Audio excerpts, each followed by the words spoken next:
CM news, आपल्या बातम्या आपलं चॅनेल.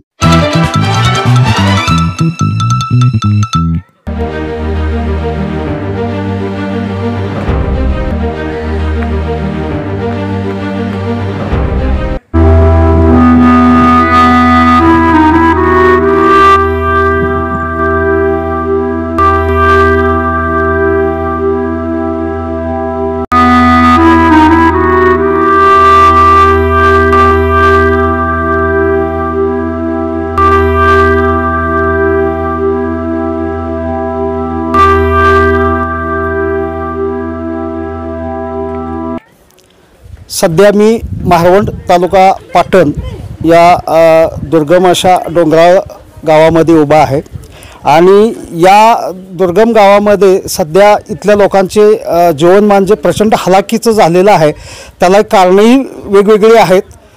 या परिसरामध्ये बिबट्या अगदी दिवसा ढवळ्या इथले जे पाळीव प्राणी आहेत, मग शेळ्या असू देत, मेंढ्या असू देत, या प्राण्यांवरती हल्ला केला जातोय आणि या शेतकऱ्यांचं प्रचंड मोठ्या प्रमाणावर नुकसान होतंय.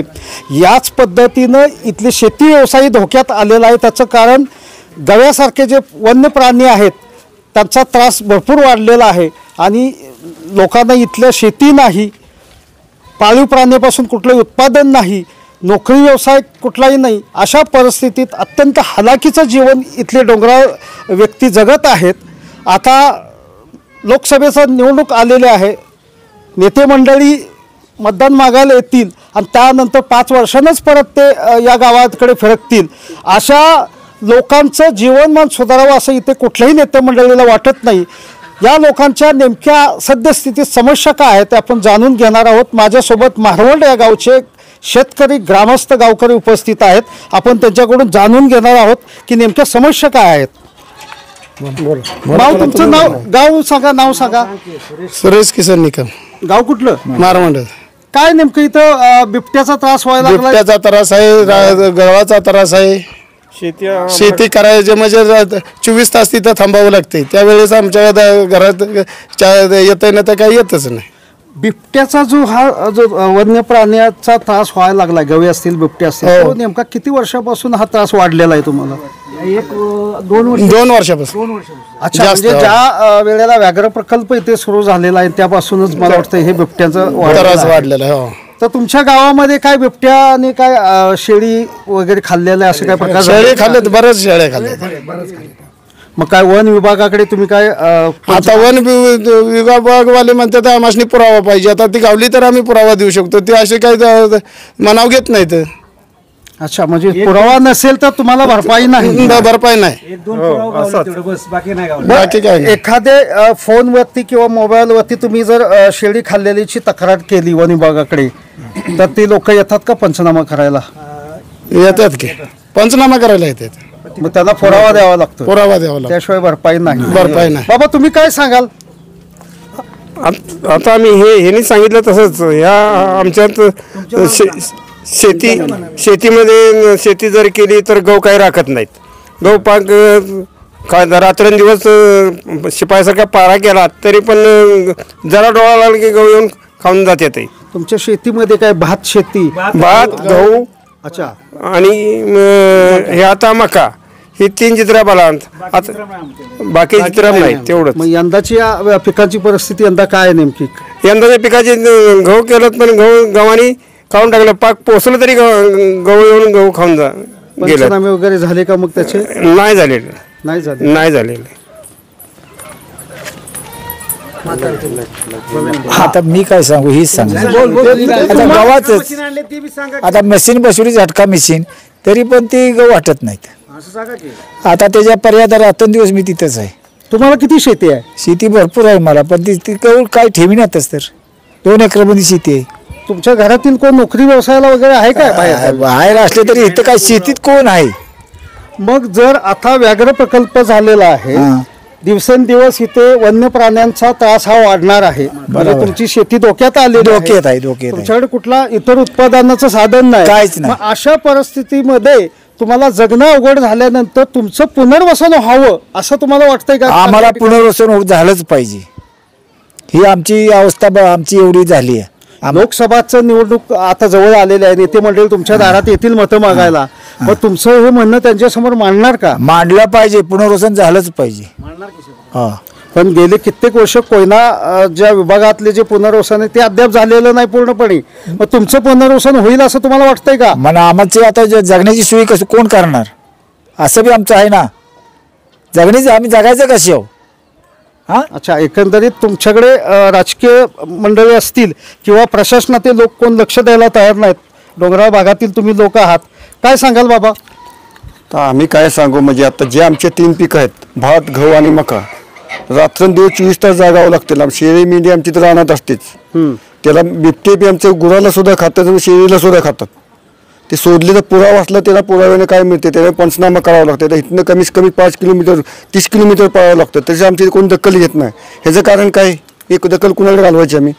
इलेक्शन आलं आणि काय झालं तर ती माणसं आमच्या पोचत बी नाहीत, आणि पोचली तरी काय गोरगरिबाची दखल घेत नाही. ह्याला काय करणार आम्ही? तुमच्या पाटण तालुक्यातील शंभूराज देसाई हे पालकमंत्री आहेत, बरोबर आहे ते. मग त्यांच्याच मतदारसंघामध्ये हे मला वाटतं बारवंड हे गाव येते, आणि मला वाटतं त्यांच्याच विचाराचं हे गाव आहे. त्यांच्या विचाराचं 1 नंबर गाव आहे त्यांचं. मग असं असताना तुम्हाला ह्या एवढ्या मोठ्या समस्यांना तोंड का द्यावं लागतंय?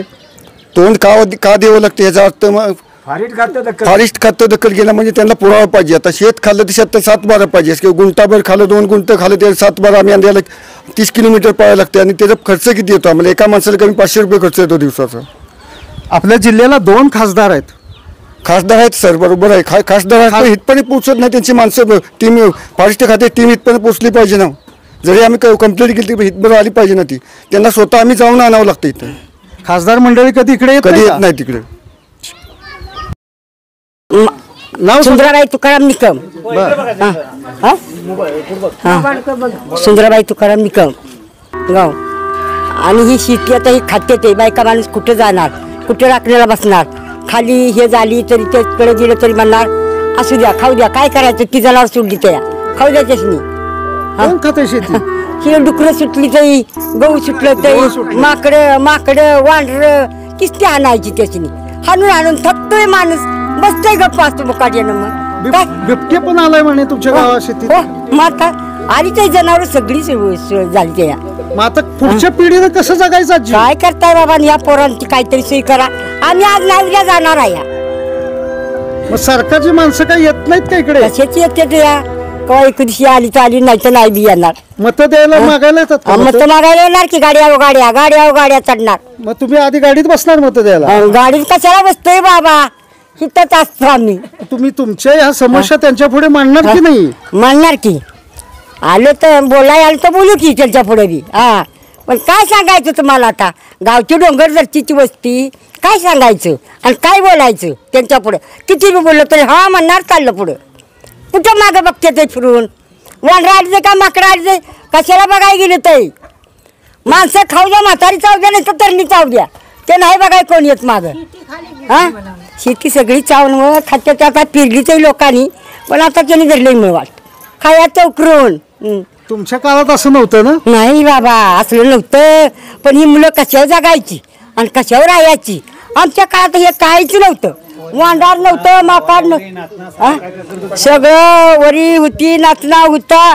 त्या काट्यावर सड्याला करायचो, ते अजून पोत आम्ही कापायच्याच तिकडे सड्याला.